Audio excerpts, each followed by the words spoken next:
Welcome to our channel Bioverse the universe of biology. तो आज मैं आप लोगों को पढ़ाने वाली हूँ इकोलॉजी के बारे में। ये ये एमएससी फर्स्ट ईयर के सेकंड सेम का लेक्चर है। यूनिट 4 ही आप फोर्थ पेपर कह सकते हैं, जिसमें आपको इकोलॉजी के बारे में पढ़ना है। तो इसको स्टार्ट करने से पहले हम लोग सबसे पहले बेसिक्स के बारे में जानेंगे, उसके बाद आगे बढ़ेंगे। तो एमएससी के जो लेक्चर्स हैं बहुत कम थे, मैंने देखा यूट्यूब पे, तो मैंने सोचा क्यों ना पढ़ाना स्टार्ट किया जाए। तो इस न्यू जर्नी में आप लोग हमारा साथ देंगे। और अगर चैनल पे आप नए हैं तो प्लीज़ चैनल को लाइक शेयर सब्सक्राइब कीजिए। और अगर इन नोट्स के आपको पीडीएफ चाहिए तो हमारा टेलीग्राम चैनल ज्वाइन कीजिए, जिसका लिंक डिस्क्रिप्शन में दिया हुआ है। तो चलिए स्टार्ट करते हैं। What is ecology? इकोलॉजी क्या होता है? ठीक है, it is a scientific study of relationship between organism and their environment. क्या होता है? जो रिलेशन होता है किसी ऑर्गेनिज्म या किसी पर्सन का उसके इन्वायरमेंट से। जैसे कि आप कहीं पे रह रहे हैं, ठीक है, वहाँ का इन्वायरमेंट कैसा है। मान लीजिए आप इंडिया में रह रहे हैं, इंडिया में आप नॉर्थ में रह रहे हैं, ठीक है, वहाँ पे मान लीजिए ठंडी ज़्यादा पड़ती है, गर्मी ज़्यादा पड़ती है, या बारिश ज़्यादा होती है। तो वो क्या है? वो आपका इन्वायरमेंट है। और इन्वायरमेंट कैसा होता है? डायनेमिक होता है। डायनेमिक का मीन्स चेंजेबल। ठीक, हमारा इन्वायरमेंट कैसा होता है?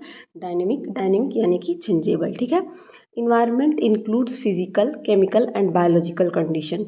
इन्वायरमेंट क्या क्या इंक्लूड करता है? Physical, chemical and biological condition और living component of organism surrounding. अब फिजिकल, केमिकल और बायोलॉजिकल कंपोनेंट्स क्या होते हैं? जैसे फिजिकल कंपोनेंट में आपका आ गया एयर, वाटर, ये सारी चीज़ें। केमिकल कंपोनेंट्स में जो आप CO2 रिलीज़ होता है, सल्फ़र डाइऑक्साइड रिलीज़ करते हैं, या बहुत सारी ऐसी चीज़ें, ये सारी आ गई। और बायोलॉजिकल जैसे कि हैरिकेन्स आना, या फिर तूफ़ान आना, उसके बाद से बाढ़ का आ जाना, ये सारी चीज़ें क्या क्या हैं? आपकी सराउंडिंग की चीज़ें हैं, जो क्या करती हैं? इस इन्वायरमेंट को इफ़ेक्ट करती हैं। Relationship include interaction with physical world as well as with members of same and other species.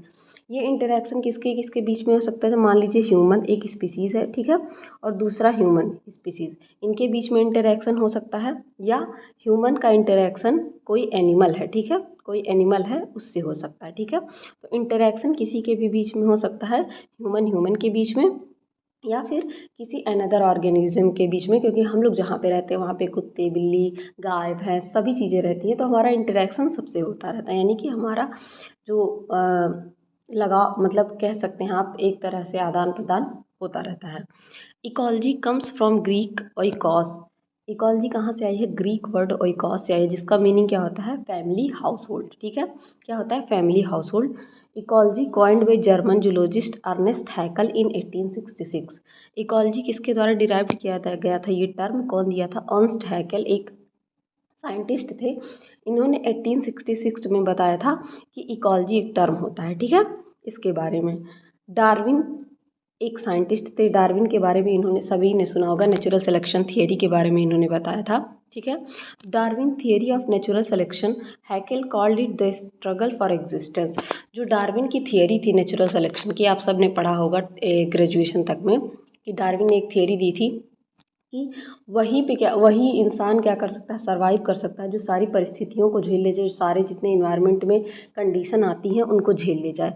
Hückel ने उसे क्या कहा? The struggle for existence. मतलब आपको धरती पे रहने के लिए जो जो स्ट्रगल करना पड़ रहा है, जैसे कि कोरोना वायरस आया उससे लड़ना, बाढ़ आ गई उससे फाइट करना, तो जो भी चीज़ें हैं, तो उन्होंने नेचुरल सिलेक्शन का मतलब नेचर जिसको सिलेक्ट करे, मतलब कोई भी चीज़ आ रहा, बाढ़ आ रहा है, कोरोना आया, अगर आप उस पर सर्वाइव कर गए तो मतलब नेचर ने आपको सेलेक्ट कर लिया, आपकी एबिलिटी थी।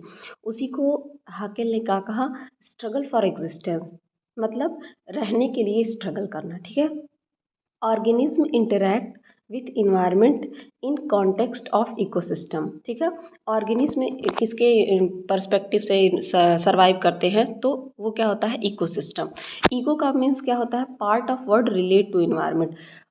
वर्ल्ड का यानी विश्व का वो पार्ट जो क्या करता है? इन्वायरमेंट से रिलेट करता है। ठीक है, system is part implies that ecosystem function as a collection of related part that function as a unit. ठीक है, कलेक्शन ऑफ चीज होती है। जैसे मान लीजिए कोई भी चीज़, कैसे आप सिस्टम से करते हैं कि क्लास में सबसे पहले बच्चे अच्छे से बैठ जाएंगे, फिर क्या होता है, टीचर्स आते हैं, टीचर इंट्रो लेते हैं। तो क्या होता है, कोई भी चीज़ सिस्टम से होता है, ऐसे ही नहीं चाहे जहाँ आप चल रहे हैं टीचर पढ़ाते चल रहे हैं, नहीं होता, उसके लिए क्लासरूम बने होते हैं।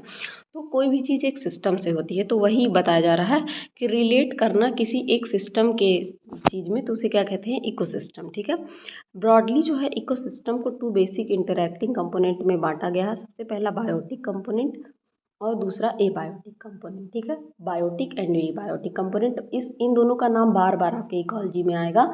तो सबसे पहले मैंने सोचा आपको इन्हीं सारी चीज़ों के बारे में बता दूं कि क्या होता है। ठीक है, तो बायोटिक कंपोनेंट में क्या होता है, factors include availability of prey, competitors, predators and parasite. ठीक है, किसका किसका प्रेजेंट होना, प्रे, कॉम्पिटिटर, किसी चीज़ से जैसे दो स्पीसीज एक साथ रह रही हैं तो उनके बीच में क्या होना, कंपटीशन होना। प्रे और प्रीडेटर करना, यानी कि मरने वाला और मारने वाला। कोई प्रे है जिसे मारा जा रहा है, प्रीडेटर है को जो मार रहा है। ठीक है, जैसे मान लीजिए चील, बाज वगैरह क्या है, ये प्रे है और ये किस पे प्रीडेट करते हैं, सॉरी ये प्रीडेटर है और ये किस पे प्रीडेट करते हैं, जैसे छोटे मोटे कीड़े मकोड़े हो गए या सांप हो गए, इनके ऊपर। ठीक है, पैरासाइट, पैरासाइट का रहना, ये सारी चीज़ें क्या है, बायोटिक कंपोनेंट है। ये सारी चीज़ें जैसे कि प्रे हो गया, प्रीडेटर हो गया, कंपिटिटर्स हो गए, ये सारी चीज़ें आपके आगे टर्मिनोलॉजी में आएंगी तो मैं और अच्छे से इनको समझाऊंगी। एबायोटिक का फैक्टर क्या होते हैं, जैसे कि temperature, amount of sunlight, pH of water, soil and many other factors, ये सारी चीज़ें क्या हैं, ये सारी चीज़ें हैं एबायोटिक फैक्टर्स। ठीक है, एबायोटिक यानी कि जिसमें क्या हो, बायोलॉजी की चीज़ें छोड़ के एबायोटिक चीज़ें आती हैं, जैसे temperature, amount, sunlight, pH of water, ये सारी चीज़ें। ठीक, अब हम लोग एक लेवल ऑफ ऑर्गेनाइजेशन के बारे में जानेंगे। जैसा कि आप देख सकते हैं, सिंगल स्पीसीज से लेके पॉपुलेशन, कम्युनिटी, फिर इकोसिस्टम, फिर लैंडस्केप, फिर बायोम, फिर बायोस्फीयर। ठीक है, बायोस्फीयर सबसे लार्जेस्ट क्या कह सकते हैं आप, इकोसिस्टम का पार्ट है। और उसी हिसाब से स्पीसीज़ या इंडिविजुअल, इंडिविजुअल का मतलब होता है सिंगल स्पीसीज़, जो क्या हो, एक छोटी यूनिट है। ठीक है, तो लेवल ऑफ ऑर्गेनाइजेशन कैसे होता है इकोसिस्टम का, उसके बारे में हम लोग जानेंगे इकोलॉजी में। इंडिविजुअल या स्पीसीज़ क्या होता है, अ ग्रुप ऑफ ऑर्गेनिज्म, एक ऑर्गेनिज्म का ग्रुप, यानी कि किसी भी ऑर्गेनिज्म का group, can interbreed and produce fertile of spring, मतलब जैसे कि ह्यूमंस है। ठीक है, ह्यूमंस क्या करते हैं, फर्टिलाइजेशन करते हैं, उसके बाद अपने जैसा सेम ऑफ स्प्रिंग पैदा करते हैं। ठीक है, मान लीजिए ह्यूमंस है, मेल और फीमेल, फर्टिलाइज किया तो उन्हीं के जैसा क्या होता है, सेम बच्चा पैदा होता है, या चाहे वो गर्ल हो चाहे वो बॉय हो। ठीक है, तो इसे क्या कहते हैं, इंडिविजुअल या स्पीसीज। ठीक है, और यही इंडिविजुअल और स्पीसीज मिलके क्या बनाते हैं, पॉपुलेशन। ठीक, पॉपुलेशन बनाते हैं। तो group of individual of same species, same species होना चाहिए। मान लीजिए पॉपुलेशन आप कैसे कहेंगे, ऐसे नहीं कह देंगे कि जैसे मान लीजिए एक घर में 4 कुत्ते रह रहे हैं और 5-6 इंसान रह रहे हैं और दो चार भैंसें रह रही हैं, तो उन्हें पॉपुलेशन नहीं कहा जाएगा। ठीक है, पॉपुलेशन किसको कहा जाएगा, जैसे ह्यूमंस का पॉपुलेशन, डॉग्स का पॉपुलेशन, काउज का पॉपुलेशन, इस तरीके से पॉपुलेशन कहा जाएगा। ठीक है, ऑक्युपाई इन गिवन एरिया, किसी गिवन एरिया में जो पाए जाते हैं तो उसे क्या कहते हैं, पॉपुलेशन। ठीक है, plant and animal population do not function independently on each other. ठीक है, प्लांट और जो एनिमल होते हैं उनका पॉपुलेशन क्या होता है, इंडिपेंडेंटली फंक्शन नहीं करता। देखिए हम लोग क्या होते हैं, प्लांट पे रिलाई करते हैं, हम लोग उन बिना प्लांट के जीवित नहीं रह सकते हैं, कैसे, बिना उनके फूड हम लोग वहीं से प्राप्त करते हैं। ठीक है, तो एक पॉपुलेशन को मिला के फिर क्या बनती है, आपकी कम्युनिटी बनती है। ठीक है, कम्युनिटी बनती है। कम्युनिटी क्या होती है, all population of different species living and interacting with in an ecosystem, एक इकोसिस्टम में रहना। जैसे कम्युनिटी का मतलब क्या हो गया कि एक कोई गांव है, वहाँ पे कुत्ते भी रहते हैं, ह्यूमंस भी रहते हैं, उसके बाद से डॉग्स भी रहते हैं और काउज भी रहती हैं, तो उसे क्या कहा जाएगा, कम्युनिटी। ठीक है, और कम्युनिटी के कलेक्शन को क्या कहा जाता है, इकोसिस्टम। इकोसिस्टम क्या होता है, collection of both community and abiotic factors. इसमें कम्युनिटी यानी कि ह्यूमंस, एनिमल्स, ये सारी चीज़ें तो आएंगी ही आएंगी, जैसे प्रे, प्रीडेटर, पैरासाइट, ये सारी चीज़ें तो आएंगी आएंगी, उनके साथ क्या आएगा, एबायोटिक फैक्टर, जैसे कि टेम्परेचर, उसके बाद से विंड, एयर, उसके बाद से आपका वाटर हो गया, ये सारी चीज़ें भी आएंगी। इकोसिस्टम के ही जो इकोसिस्टम बड़े होकर क्या बनाते हैं, लैंडस्केप बनाते हैं। लैंडस्केप क्या होता है? एन एरिया ऑफ लैंड और वाटर, एक एरिया लैंड या वाटर का composed of patchwork of communities and ecosystem. Ecosystem और कम्युनिटी से मिलकर जो बना हो उसे क्या कहा जाता है? लैंडस्केप। लैंडस्केप से क्या बनता है? बायोम। ठीक है, लैंडस्केप मिलकर क्या बनाते हैं? Biome. Group of ecosystem that can have same climatic condition, जिसमें सेम क्लाइमेटिक कंडीशन होता है, जिसमें जैसे कि tropical rain forest, grass land, desert, ये सारी चीज़ें जिसमें आती हैं। जब आप पढ़ेंगे तो बायोम के बारे में, तो बायोम में आपको पढ़ना रहेगा ट्रॉपिकल रेन फॉरेस्ट क्या होते हैं, ट्रॉपिकल ग्रीन फॉरेस्ट क्या होते हैं, डेसिडुअल फॉरेस्ट क्या होते हैं, ग्रास लैंड क्या होते हैं, डिजर्ट्स क्या होते हैं। इन सारी चीज़ों के बारे में ये बायोम होते हैं जो अलग अलग पाए जाते हैं। ठीक है, और इन्हीं बायोम को मिला के क्या बनता है? बायोस्फीयर। ठीक है, biosphere. It is a thin layer of surrounding the earth that support all life. ये क्या होती है? थिन लेयर ऑफ सराउंडिंग होती है जो अर्थ के चारों तरफ पाई जाती है और जिसके अंदर ही क्या होता है? लाइफ एग्जिस्ट करती है, लाइफ पाई जाती है। ठीक है, it is the highest level of organisation of ecological system. ये इकोलॉजिस्ट मैंने पहले भी बताया, हाईएस्ट लेवल ऑफ ऑर्गेनाइजेशन है इकोलॉजिकल सिस्टम का, और सबसे छोटा क्या है?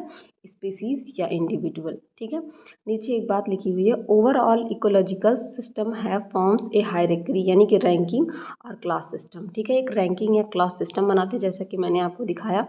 सबसे पहले क्या आया? इंडिविजुअल या स्पीसीज आया, उसके बाद पॉपुलेशन आया, पॉपुलेशन के बाद कम्युनिटी आई, कम्युनिटी के बाद इकोसिस्टम आया, इकोसिस्टम के बाद लैंडस्केप, लैंडस्केप के बाद बायोम, बायोम के बाद बायोस्फीयर, ये सारी चीज़ें आई। ठीक है, अब हम लोग जानेंगे बायोटिक कंपोनेंट्स के बारे में। बायोटिक कंपोनेंट में भी क्या क्या चीज़ें पाई जाती हैं? दो चीज़ों से मिलकर बना होता है, ऑटोट्रॉफ एंड हेट्रोट्रॉफ्स। ठीक है, ऑटोट्रॉफ्स एंड हेट्रोट्रॉफ्स। ठीक, ऑटोट्रॉफ वो ऑर्गेनिज्म होते हैं जो अपना फूड खुद बनाते हैं। ठीक, जैसे कि प्लांट प्रिपेयर ओन फूड, जैसे कि प्लांट हो गए। ठीक है, प्लांट अपना फूड सेल्फ प्रिपेयर करते हैं, तो इन्हें क्या कहा जाता है? ऑटोट्रॉफ कहा जाता है। ठीक है, who made their food for self. ठीक है, जो अपना खाना खुद से बनाए। ठीक, हेट्रोट्रॉफ में क्या आते हैं? हेट्रोट्रॉफ में वो ऑर्गेनिज्म आते हैं जो किसी दूसरे पे डिपेंड हो, जैसे कि एनिमल्स। ठीक, हम लोग क्या हैं? ऑटोट्रॉफ्स पे डिपेंड है, यानी कि प्लांट्स पे हम लोग डिपेंड करते हैं। मतलब अगर प्लांट फूड ना प्रोड्यूस करे तो हम लोग खाना कहाँ से खाएंगे? ठीक है, तो हम लोग क्या हो गए? हेट्रोट्रॉफ। अब हेट्रोट्रॉफ में भी दो तरीके के आते हैं, कंज्यूमर एंड डिकम्पोजर। ठीक है, कंज्यूमर एंड डिकम्पोजर। कंज्यूमर यानी कि जो किसी चीज़ को कंज्यूम करते हैं या खाते हैं। डिकम्पोजर जो किसी चीज़ को तोड़ते हैं। ठीक है, डिकम्पोजर का मतलब क्या हो गया? ब्रेक डाउन करना। ठीक है, ब्रेक डाउन ऑफ एनीथिंग्स, जैसे कि कोई ऑर्गेनिज्म मर जाता है। ठीक है, तो सड़कों वगैरह पे आप देखते हैं कुछ दिन बाद क्या होता है? स्मेल करने लगता है वो, और धीरे धीरे धीरे धीरे सड़ जाता है। तो उसके ऊपर कौन काम करता है? उसके ऊपर बैक्टीरियाज और माइक्रो ऑर्गेनिज्म काम करते हैं, जो उसको क्या करते हैं? डिकम्पोज करते हैं और दोबारा से नेचर में रिसाइकल कर देते हैं। तो इस प्रोसेस को क्या कहा जाता है? डिकम्पोजिशन। कंज्यूमर यानी कि जो डायरेक्ट कंज्यूम करते हैं, जैसे कि हर्बीवोर, कार्निवोर, ओमनीवोर, डिट्रेटिवोर्स। ठीक है, अब हर्बीवोर के बारे में हम लोग थोड़ा सा जानेंगे। हर्बीवोर क्या होते हैं? हर्बीवोर वो ऑर्गेनिज्म होते हैं जो सिर्फ और सिर्फ किस पे फीड करते हैं? प्लांट पे फीड करते हैं। फीड ऑन प्लांट, यानी कि सिर्फ प्लांट को खाते हैं, तो उसे क्या कहा जाता है? हर्बीवोर प्लांट्स कहा जाता है। जैसे कि आप कुछ और नाम ले सकते हैं, जैसे काऊ हो गई, एलिफेंट्स हो गए, मंकीज़ हो गए, तो ये क्या हैं? ये हर्बीवोर्स हैं, ये सिर्फ और सिर्फ क्या खाते हैं? प्लांट्स खाते हैं। ठीक है, और नेक्स्ट देखिए क्या है? नेक्स्ट है आपका कार्निवोर। कार्निवोर ऐसे एनिमल्स होते हैं जो क्या करते हैं? जो फीड ऑन अनदर एनिमल। ठीक है, जो क्या खाते हैं? मांस खाते हैं। ठीक है, मांस खाते हैं, उन्हें क्या कहा जाता है? कार्निवोर। जैसे कि लायन हो गया, टाइगर हो गया, ये टाइगर हो गया, हॉक हो गया, ये सारी चीज़ें क्या हैं? ये ऐसे एनिमल्स हैं जो कार्निवोर्स हैं, यानी कि सिर्फ और सिर्फ क्या खाते हैं? मीट वगैरह खाते हैं। ठीक है, कार्निवोर्स। ठीक, और third one is omnivores. Omnivores ऐसे एनिमल्स होते हैं जो feed on both, feed on both क्या क्या? हर्बीवोर यानी कि plant as well as animal. ठीक है, जो दोनों पे फीड करे, plant as well as animal दोनों पे फीड करे, ऐसे को क्या कहा जाता है, ओमनीवोर कहा जाता है। ठीक है, और ओमनीवोर का सबसे बेस्ट एग्जांपल है ह्यूमन बीइंग, क्योंकि हम लोग दोनों चीज़ों को खाते हैं। हम लोग मीट मछली भी खाते हैं और उसके बाद से प्लांट से जो फूड हम लोगों को मिलता है, जैसे दाल चावल गेहूँ, ये सारी चीज़ें भी हम फीड करते हैं। डिट्रेटिवोर्स जो क्या करते हैं, डेड या डिकेइंग ऑर्गेनिज्म पर फीड करते हैं, तो उन्हें डिट्रेटिवोर्स कहा जाता है। ठीक है, ऑटोट्रॉफ्स के बारे में देखिए यहाँ पे बताया गया है, organism which can synthesize their own complex energy rich organic molecule from simple inorganic molecule, जो अपना फूड खुद बनाते हैं, जैसे फोटोसिंथेसिस का प्रोसेस करके जैसे प्लांट अपना फूड बनाते हैं। Example green plant synthesise their food, sugar from carbon dioxide and H2O, ये तो सारे लोग जानते हैं। डेट्रेटिवोर्स का मतलब क्या होता है, हेट्रोट्रॉफिक ऑर्गेनिज्म, ऐसे heterotrophic organism who ingest dead organic matter, जो किस पे फीड करते हैं, डेड ऑर्गेनिक मैटर पे, जैसे कि अर्थवर्म हो गया, वुडलाइस हो गया।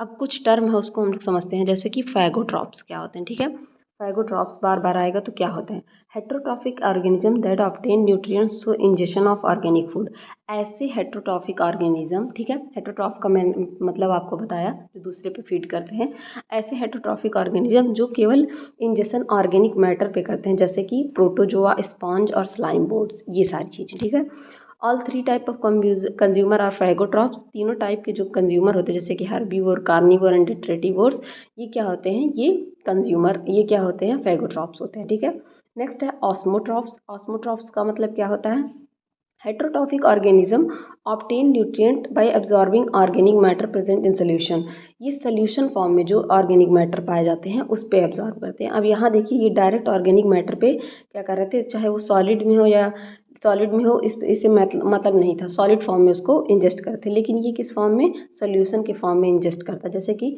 Fungi, bacteria and protista. Osmotrophy is uptake of dissolve oxygen organic compound by osmosis for nutrition. ठीक है, तो डिजॉल्व ऑक्सीजन यानी कि वो लिक्विड फॉर्म में होना चाहिए। पैरासाइट क्या होते हैं, heterotrophic organism that obtain nutrient from living biomass, जो लिविंग ऑर्गेनिज्म से, जैसे पैरासाइट, जैसे कि ह्यूमनस पेडिकुलस, आपके बालों में जुएं पाए जाते हैं, वो एक टाइप के क्या है, पैरासाइट है, और वो आपकी बॉडी से क्या होते हैं, ब्लड को सक करते हैं, जब आपके हेड में पाए जाते हैं। ठीक है, उसी तरीके से बहुत सारे कीड़े होते हैं जो पाए जाते हैं एनिमल्स के ऊपर, वो क्या करते हैं, उनके ब्लड को सक करते हैं, तो इस तरीके के ऑर्गेनिज्म को पैरासाइट बोला जाता है। सैप्रोट्रॉफ्स, ठीक है, सैप्रोट्रॉफ क्या होते हैं, heterotrophic organism that obtain nutrient from non living organic matter, ऐसे हेट्रोट्रॉफिक ऑर्गेनिज्म। ठीक है, हेट्रोट्रॉफ के बारे में मैंने बताया आपको, जो क्या करते हैं, नॉन लिविंग ऑर्गेनिक मैटर पे क्या करते हैं, फीड करते हैं, जैसे डेड या डिकेइंग प्लांट, एनिमल मैटर जो सड़ गया है, गल गया है, bye absorbing soluble organic compound, soluble organic compound को एब्जॉर्ब करके, तो उन्हें क्या कहा जाता है, सेप्रोट्रॉप्स। ये यूजुअली लिविंग ऑर्गेनिक मैटर पे फीड करते हैं, और कौन से, डेड और डिकेइंग, जो कि मर गए हों। जैसे पैरासाइट क्या था, वो जीवित किसी इंसान पे, जैसे कि आपके ऊपर जूने का पाया जाना। ठीक है, एग्जाम्पल इसके क्या है, राइजोपस, एस्परजिलस, मशरूम और some of example of saprotrophs, they can be one of decomposer, ये एक टाइप के डिकम्पोजर भी होते हैं। अब कुछ चेंजेस के बारे में हम लोग जानेंगे जो नेचर में पाए जाते हैं, मेनली दो टाइप के पाए जाते हैं। पहला है एडाप्टेशन, दूसरा है एक्लीमेटाइजेशन। ठीक है, अडाप्टेशन और एक्लीमेटाइजेशन। अडाप्टेशन क्या होता है, it is a genetically determined character, ठीक है, ऑफ मॉर्फोलॉजी एंड फिजियोलॉजी, ये जेनेटिकली डिटरमाइंड कैरेक्टर होते हैं। ठीक है, ये इम्प्रूव करते हैं ऑर्गेनिज्म को एबिलिटी टू सर्वाइव, उसकी सर्वाइव करने की एबिलिटी को इम्प्रूव करते हैं। सर्वाइवल ओवर मल्टीपल जनरेशन, कई जनरेशन तक सर्वाइव होता है। ये लॉन्ग टाइम लेता है अपनी चीज़ों को करने में, अडाप्टेशन, जैसे किसी चीज़ को अडाप्ट करने में, जैसे आप रहते हैं गर्म प्रदेश में, ठीक है, और आपको किसी ठंडे जगह पे भेज दिया जाए जहाँ पे बहुत ठंडी पड़ती है, एक्सट्रीम ठंडी, तो वहाँ आपको अडाप्ट करने में कुछ टाइम लगेगा। ठीक है, समय लेता है, ये लंबे समय तक चलता है, तब जाके आप अडाप्ट कर पाते हैं उस जगह पे रहने के लिए। ठीक है, it is a part of evolution process का पार्ट है। अब एक्लीमेटाइजेशन क्या होता है, ठीक है, एक्लीमेटाइजेशन भी एडाप्टेशन का ही पार्ट है, लेकिन ये कैसा प्रोसेस है, involve adjustment with in a single organism that improve performance और survival in response to environmental change. कोई भी इन्वायरमेंटल चेंज हो रहा है ना, उसके रिस्पॉन्स में आपको जो चेंज आता है आपकी बॉडी में अंदर, उसके लिए जो आप अडाप्ट करते हैं चीज़ें, उसे क्या कहा जाता है, एक्लीमेटाइजेशन। इट टेम्परेरी होता है। ठीक है, it take day to week for this adaptation. ठीक है, occur due to change in habitat, जैसे इसका एग्जाम्पल आप ले सकते हैं, जैसे मान लीजिए क्या होता है, आप कोई सन प्लांट ले आइए, ठीक है, क्या होता है, तो उसको जो है आप पहले घर में रखिए, ठीक है, सॉरी पहले धूप में रखिए ताकि वो बढ़ जाए।